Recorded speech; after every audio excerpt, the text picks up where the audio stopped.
मन क्यों नहीं हरि गुण गा रहा,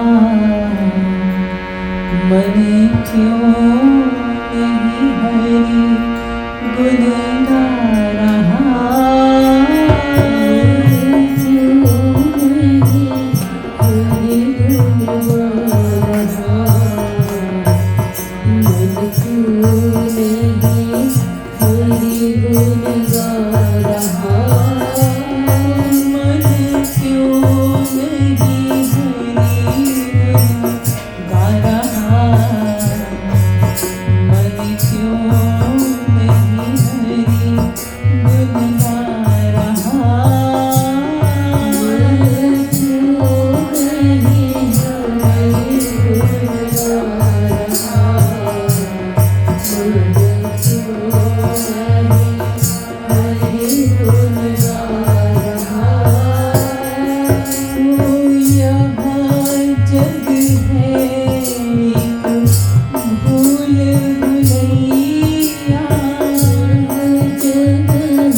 ये पद जो अभी आप लोगों ने सुना, हमारे गुरुदेव जगत गुरुत्तम श्री कृपालु जी महाराज उनके द्वारा रचित एक ग्रंथ है प्रेम रस मदिरा।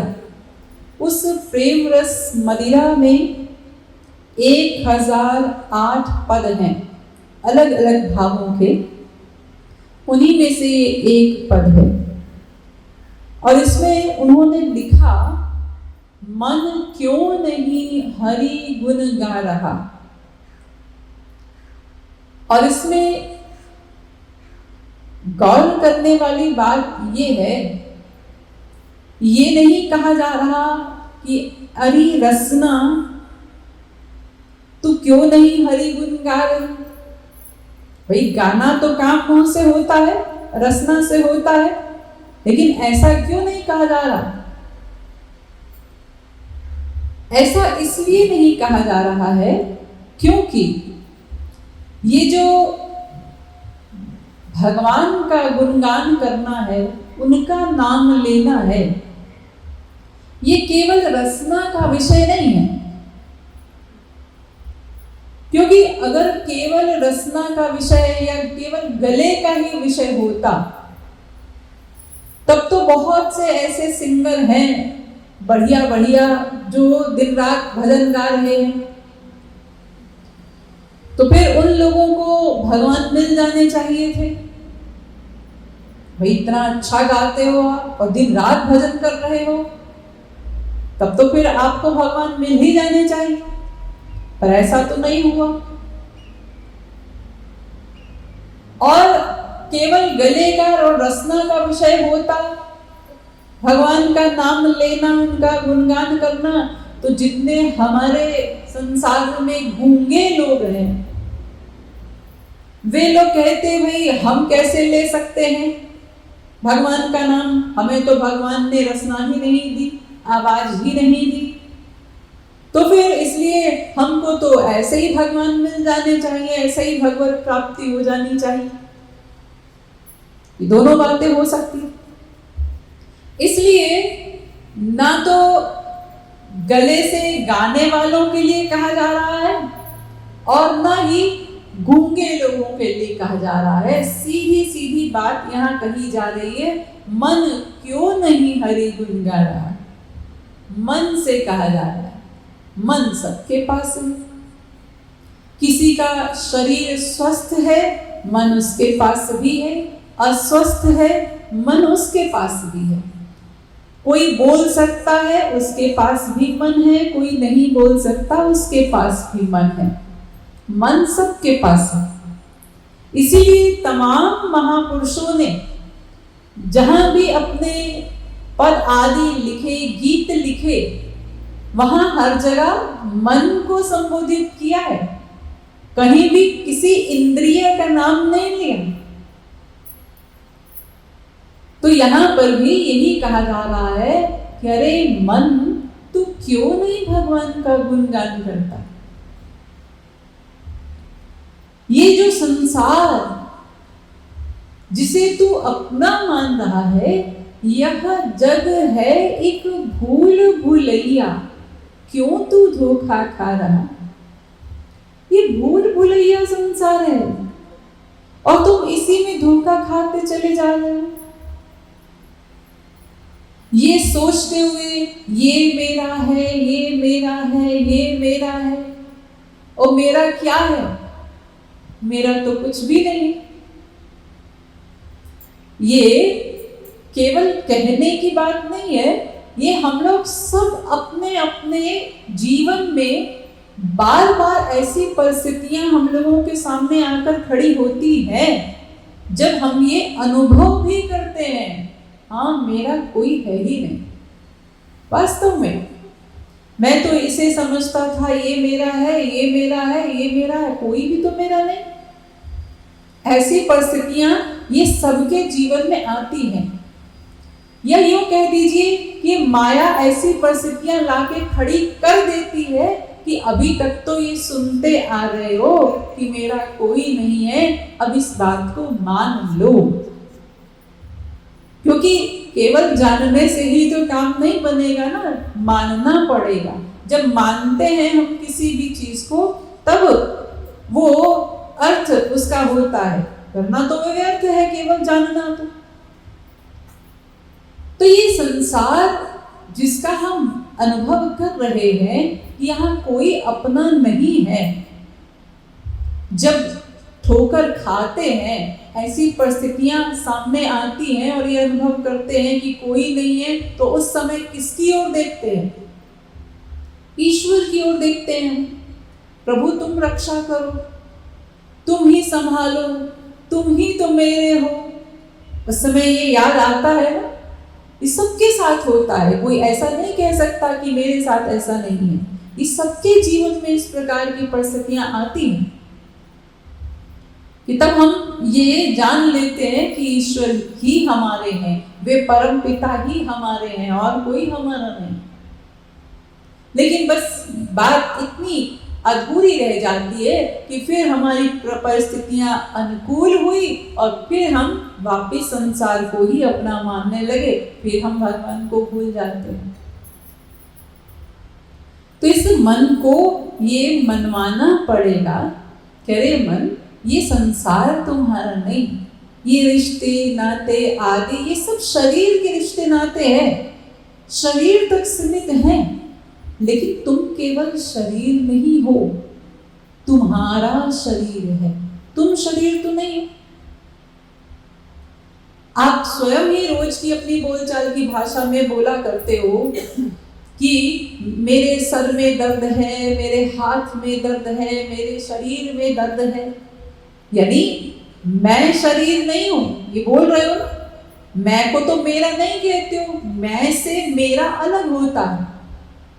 वहां आप कहते हो मेरा, तो मेरा शरीर यानी मैं शरीर नहीं। और जब किसी का देहांत हो जाता है तब भी आप लोग ऐसे ही कहते हो कि जाना है, कहाँ जाना है, अजी वो जाना है उसके अंतिम दर्शन करने। क्यों? अरे वो संसार से चला गया ना। अरे भाई जब संसार से चला ही गया तो अंतिम दर्शन किसके करने जा रहे? तो आप क्या कहते हो? अरे जी वो चला गया, वो मर गया, शरीर तो अभी है ना, उस शरीर का अंतिम दर्शन करने जा रहे हैं, ऐसा आप लोग बोलते हैं। तो ये रोजमर्रा की जिंदगी में आप लोग अनुभव करते हैं इस प्रकार की बात कि आप शरीर नहीं है, शरीर आपका है। और देखिए जिस शरीर पर हम बड़ा नाच भी किया करते हैं वो 1 मिनट में ढेर भी हो जाता है। कोई ठिकाना इस शरीर को, अगर अपने आप को हम शरीर भी मानते हैं तो इस शरीर का भी तो क्या भरोसा है। अभी हम सब बैठे हैं यहाँ पर सत्संग कर रहे हैं, स्वस्थ हैं, लेकिन एक क्षण के बाद क्या हो किसी को कुछ नहीं पता। कितने हम लोग अपने संसार में चीजें देखते हैं, हम कहते हैं अरे ये तो स्वस्थ था, कल तक तो मेरी बात हुई, सुबह तो मेरी बात हुई, अभी मर गया, या अभी कुछ उसको कोई बीमारी हो गई, अस्वस्थ हो गया, पैरालाइज्ड हो गई बॉडी, अब बिस्तर पर है महीनों के लिए। तो शरीर का भी भरोसा नहीं, जिस शरीर को लेकर ही हम अहंकार किया करते हैं। और फिर इस शरीर से संबंधित जो रिश्तेदार हैं उनका भी भरोसा नहीं। समय अच्छा है तो सब रिश्तेदार होते हैं, समय बुरा हो जाए तो अपने खास रिश्तेदार भी दूर के रिश्तेदार हो जाते हैं। ऐसा होता है। जब समय अच्छा चल रहा होता है तो दूर दूर के रिश्ते नाते भी आते हैं, अरे हम रिश्तेदार हैं भाई इनके। और अगर सब कुछ खत्म हो जाए, समय खराब हो गया, तो जो बिल्कुल नजदीक के सगे रिश्ते नाते हैं, यहाँ तक कि बाप बेटे के रिश्ते में भी कितनी दूरी हो जाती है, भाई भाई के रिश्ते में दूरी हो जाती है। तो ये संसार ऐसी भूल भुलैया है, लेकिन फिर भी आश्चर्य है कि ऐसी भूल भुलैया को हम देख रहे हैं, उसमें जी रहे हैं, उसको अनुभव कर रहे हैं, फिर भी इसी को अपना मान रहे हैं। फिर भी हम लोग ये क्यों नहीं सोच पाते, अरे हाँ वो प्रभु ही हमारे हैं, वे ही हमारे रिश्ते नातेदार हैं, वे ही हमारी आत्मा के संबंधी हैं, हमें उनसे ही प्रेम करना है। ये परिपक्व नहीं हो पाता, ये बात यहाँ पर बैठ नहीं पा रही है। बार बार सुनते, देखते, समझते, अनुभव करते हुए भी। इसीलिए सत्संग की आवश्यकता होती है, क्योंकि हम जो देखते हैं ना संसार में, बस देखते हैं और फिर भूल जाते हैं। सत्संग क्या करता है? सत्संग हमको बार बार झकझोरता है, बार बार याद दिलाता है कि अरे देखो ये संसार तुम्हारा नहीं, तुम्हारे तो वो परम पिता परमात्मा ही है। ये सत्संग याद दिलाता है।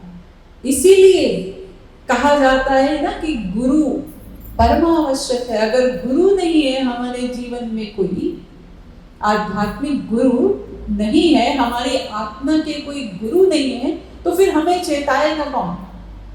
हमें बार बार याद दिलाएगा कौन? हम तो ऐसे ही हैं, मायाधीन जीव, बार बार इस माया के भूल भुलैया में भूलते रहेंगे। इसी में खेलते जाएंगे और उसका परिणाम क्या होगा? आज तो मनुष्य हैं, मर गए, कल को कुत्ता, बिल्ली, गधा, घोड़ा, कीट, पतंग आदि योनियों में जाना पड़ेगा। यही तो परिणाम होगा, और क्या होगा? इसलिए एक गुरु का होना वो बहुत आवश्यक होता है, क्योंकि गुरु ही हमको सही बात, सिद्धांत की बात, शास्त्र की बात बताते हैं। बार बार हमको झकझोरते हैं कि अरे मनुष्य शरीर मिला है, इस मनुष्य शरीर में जो कमा सकते हो कमा लो, भौतिक धन नहीं, ये तो कमाओ, ठीक है, शरीर को चलाने के लिए आवश्यक है, इसको कमाओ, लेकिन केवल इसी को मत कमाओ, जो साथ जाने वाला धन है वो भी तो कमाओ। साथ क्या लेकर जाओगे? यहां जो अभी कमाई हो रही है, जो भौतिक धन कमाएंगे, जो बैंक बैलेंस बना लेंगे, प्रॉपर्टी बना लेंगे, सब कुछ इकट्ठा कर लेंगे, तमाम ताम झाम सामान सब कुछ, इसमें से कभी हमने देखा किसी को कुछ भी साथ ले जाते हुए? अपने शरीर को सजाने में, संवारने में कितना खर्च करते हैं, डिजाइनर कपड़ा पहने, ऐसा कपड़ा होना चाहिए, सस्ता ना हो, बढ़िया क्वालिटी हो, महंगा हो। लेकिन आपने पशुपति में देखा किसी को डिजाइनर ड्रेस पहन के जाते हुए? वहां तो एक सफेद कपड़ा वो लपेट के जाना होगा, उसके नीचे भी नंगा शरीर। और मैंने देखा कि आग जब दी जाती है चिता को, तो वहां पर वो जो एक पंडित होता है, कि क्या बोलते हैं उसको, वो जो खड़ा रहता है, वो सफेद कपड़ा भी खींच लेता है, वो कपड़ा भी जलता नहीं साथ में। तो क्या लेकर जा रहे हैं? और ये शरीर साथ गया, शरीर भी नहीं गया, वो भी यही राख हो गया, और उस राख को उठा करके वहीं बागमती में बहा दिया गया। बस सब कुछ खत्म। जितनी शान थी हमारी, क्या शरीर का अहंकार था, सब जीरो हो गए, कुछ भी साथ नहीं गया। तो जब देख रहे हैं अंत यही है सबका, चाहे वो कोई राजा हो, कोई रंक हो, तो फिर क्या फर्क पड़ता है? फिर क्यों इतने उलझे हुए हैं हम इस बात के विरोधी नहीं है कि आप अच्छा कपड़ा न पहने, या अच्छा लाइफस्टाइल आपका न हो, या धन न कमाए, सब कुछ करिए, ठीक है, एक लिमिट में सब कुछ हो, लेकिन साथ साथ ये प्रबंध भी हो, जैसे इस शरीर के लिए सारे प्रबंध कर रहे हो, ऐसे ही साथ साथ ये प्रबंध भी हो कि मरने के बाद जो साथ जाना है वो धन भी तो प्रबंध कर ले, उसका इंतजाम भी तो हो जाए, वो जरूरी है। यहां का करिए, लेकिन साथ में वहां का भी करना पड़ेगा, नहीं तो फिर खाली हाथ जब जाएंगे तो कैसा लगेगा। और वहां जाने के लिए साथ जाने वाला सामान क्या है? वहां केवल भगवान नाम जो आप करेंगे, जितना भगवत प्रेम कर लेंगे, जितना भगवान का नाम गाएंगे, जितना उनसे इस हृदय से जितना प्रेम कर लेंगे, बस वो प्रेम साथ जाएगा, बाकी तो सब चीजें यही छूटने वाली हैं। इसलिए उसकी कमाई पर भी ध्यान देना चाहिए। कितनी कितनी आयु बीत गई, ज्यादातर लोग यहाँ पर जो बैठे हैं 50 अबव ही बैठे हैं, तो यानी अगर 100 की एवरेज भी माने हम किसी की आयु की, तो आधी तो बीत गई। और आपको पता ही है कि आजकल का जो समय चल रहा है, 100 साल कोई जी ले तो बहुत बड़ी बात है, उसके पहले ही कब टिकट कट जाए कुछ नहीं पता। तो जब इतना जीवन व्यर्थ चला गया, तो अब तो सोचे कि कुछ तो कर लिया जाए, कुछ तो कमा ले। अरे भगवान न मिले तो कम से कम इतनी कमाई तो हो कि फिर से जब जन्म हो तो यही मनुष्य का शरीर तो मिले, फिर ये कुकर शुकर आदि तो न बनना पड़े, इतना तो कर सकते हैं। सोचिए मनुष्य का शरीर मिला हुआ है, तब हम कहते हैं अरे इतना टेंशन है, इतना स्ट्रेस है लाइफ में। तो ये जो कुकर शुकर आदि का जो जीवन मिले, ये शरीर मिले, तब कितना टेंशन होगा। हमारे पास रहने को घर है, 2 रोटी का इंतजाम है, ये सोचना नहीं पड़ता कि शाम को खाना कैसे खाया जाए। ये जरूर सोचना पड़ता है क्या खाया जाए स्वादिष्ट, ये नहीं सोचना पड़ता कि कैसे खाएंगे, क्या खाएंगे, कहां से आएगा। तो इतना सब प्रभु ने दे रखा है, इतनी कृपा कर रखी है। लेकिन पशुओं का क्या,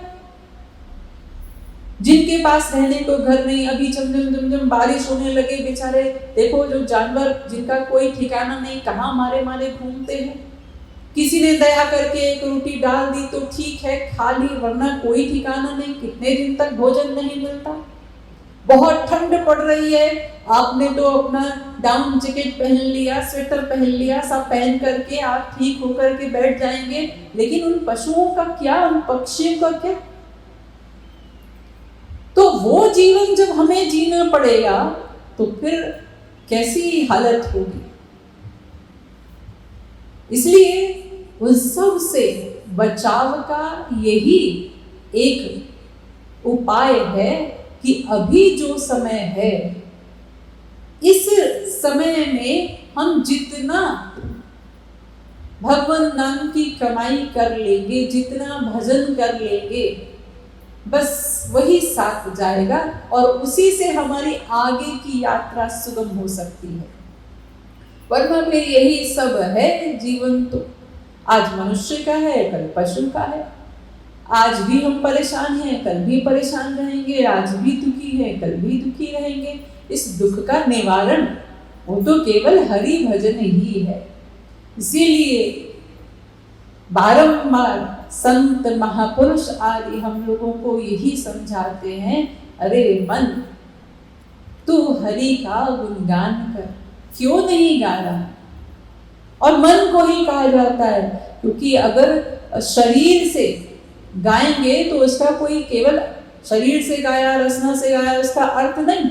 अधिकतर लोग क्या करते हैं, वो कहते हैं हम बहुत पूजा करते हैं, हम 2 घंटा बैठकर पूजा करते हैं, हम रोज चलकर जाते हैं पशुपतिनाथ दर्शन करने के लिए, और इतना हम माला फेरते हैं, इतना जप करते हैं।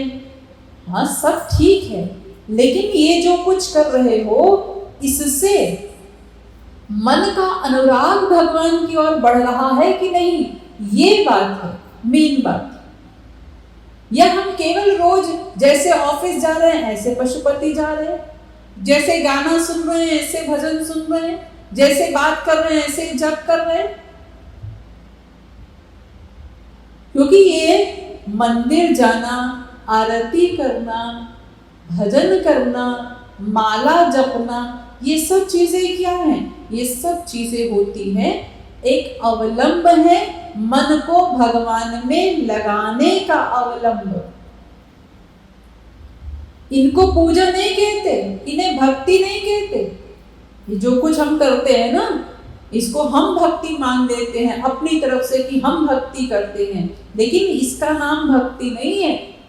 भक्ति की अगर परिभाषा की जाए तो भक्ति शब्द की मोटी सी परिभाषा इतनी है कि भक्ति माने मन का प्यार। तो अगर ये सब चीज करने से हमारे मन का प्रेम, हमारे मन का अनुराग भगवान में हो रहा है, तो ये सब कुछ करना ठीक है। अगर नहीं हो रहा तो इसका मतलब आप ये समझ लीजिए कि आप जो कुछ भी कर रहे हैं जीरो में गुणा करते जा रहे हैं।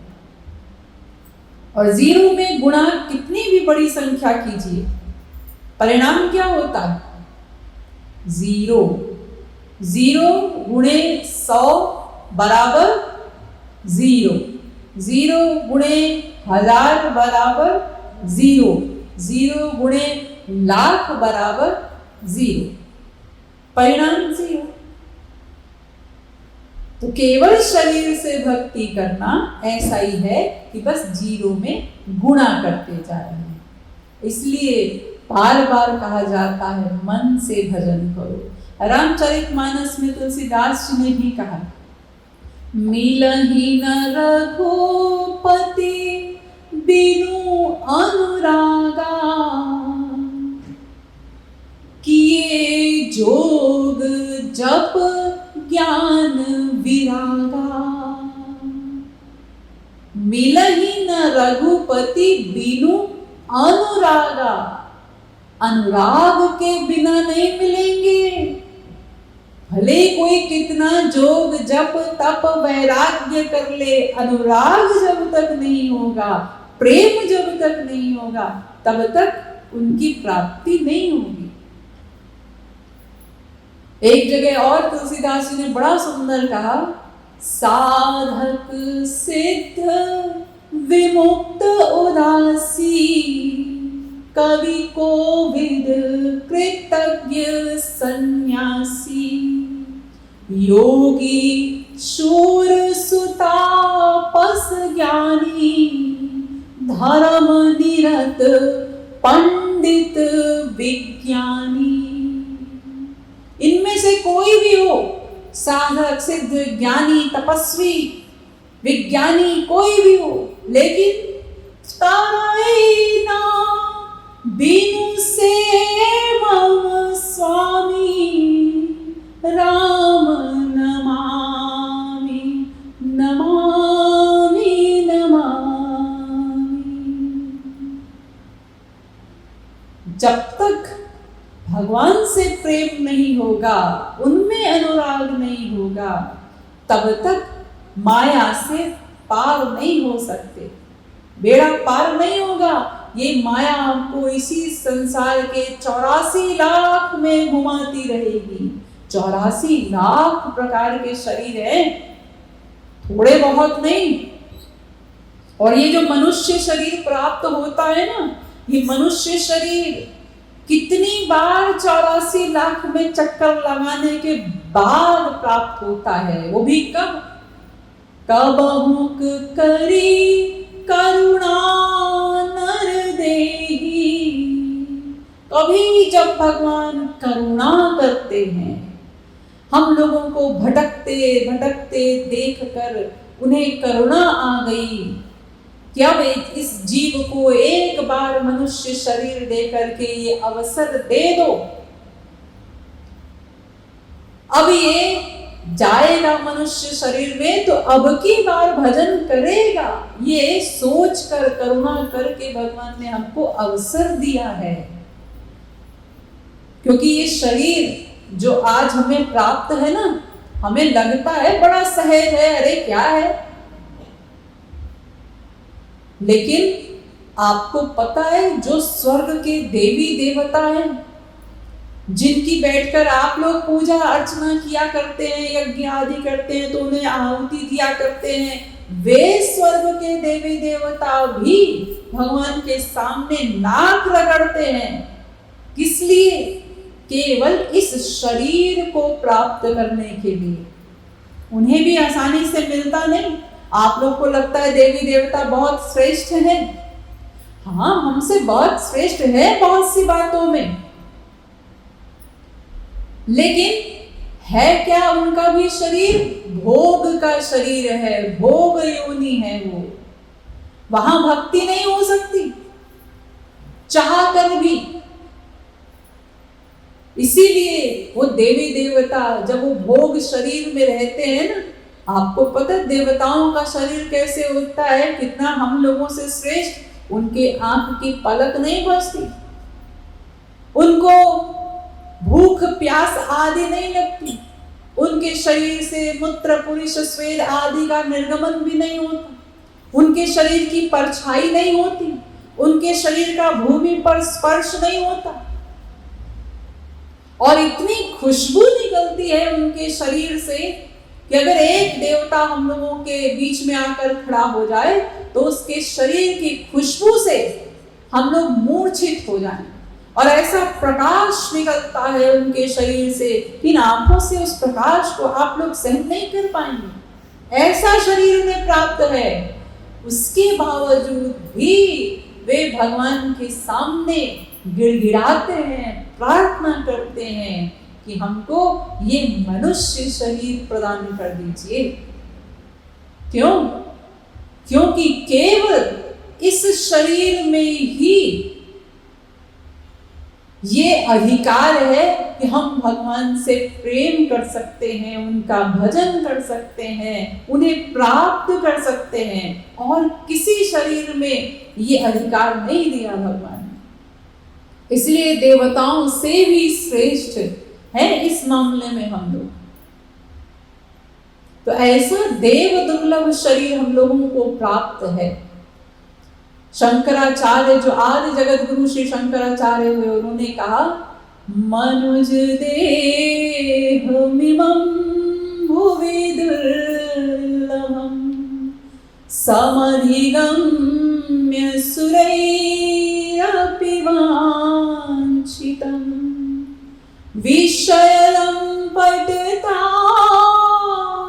मपहाय वै भजत रे मनुजा कमलापतिं।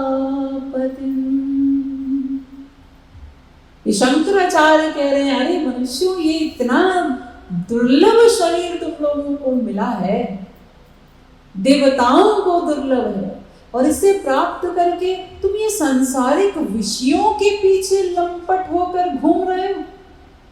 अरे ये लंपटता बंद करो और उनसे प्रेम करो, प्रभु से उनका भजन करो, तब कल्याण होगा। नहीं तो फिर ऐसे ही 84 लाख के चक्कर लगाते रहना पड़ेगा। इसलिए मन को समझाना है, अरे मन तू क्यों नहीं हरि गुण गा रहा।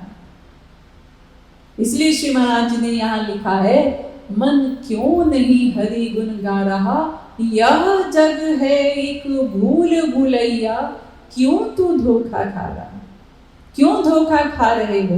देख तो रहे हो दिन रात, अपने आप को बड़ा बुद्धिमान मानते हो, तो इतनी सी बात समझ में नहीं आ रही कि भुक्ति मुक्ति है प्रबल पिशाचिनी, क्यों इनमें भरमा रहा। ये भुक्ति यानी ये संसार के ऐश्वर्य, और मुक्ति यानी मोक्ष, ये सब क्या है?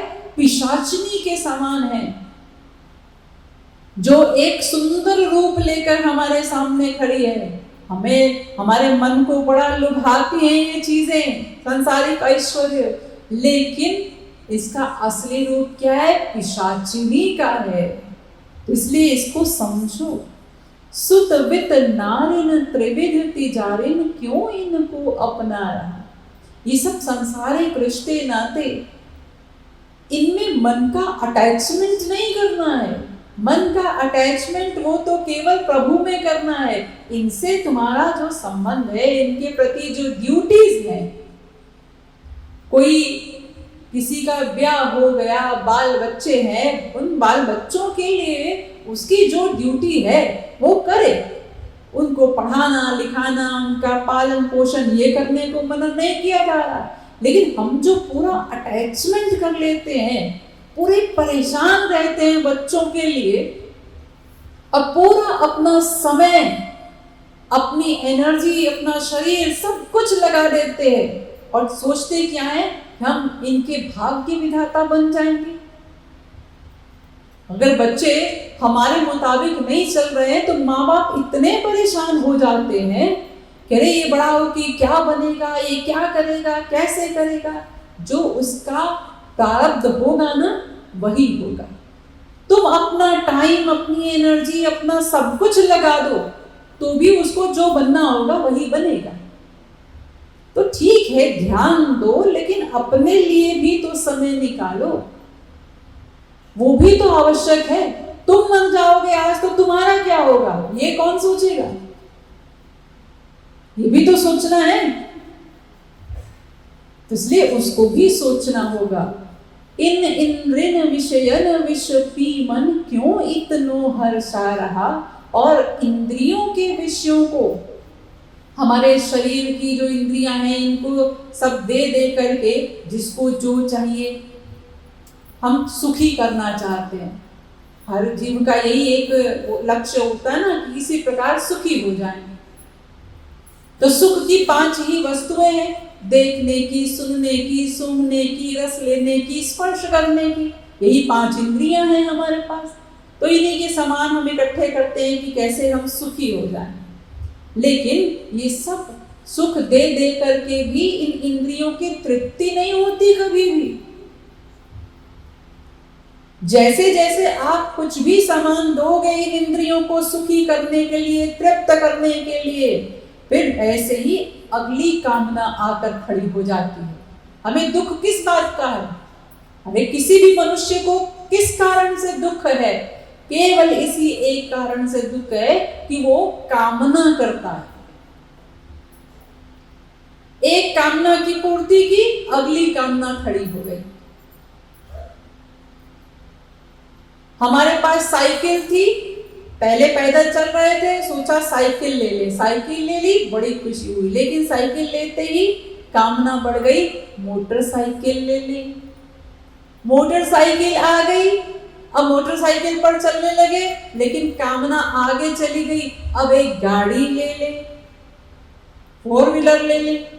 फिर गाड़ी भी आ गई, अब गाड़ी में भी कामना बढ़ गई, ये थोड़ा कम लग्जरी है, एक अच्छी लग्जरी गाड़ी ले ले, मर्सिडीज वगैरह ले ले। वहां तक कामना चलती जा रही है।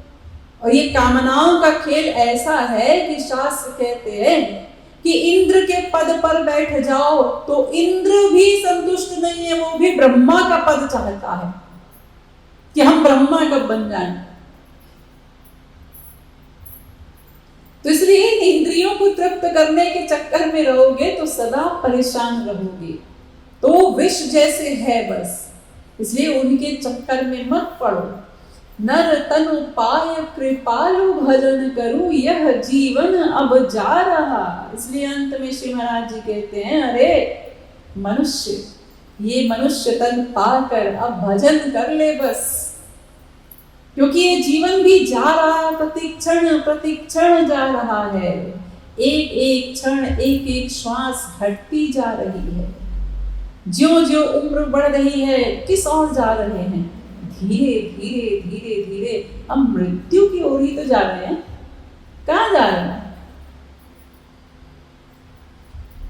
इसलिए हमारे श्री महाराज जी ने अपने राधा गोविंद गीत ग्रंथ में लिखा, पल का भरोसा नहीं गोविंद राधे, जाने कब काल नर्तनो छिनवा दे।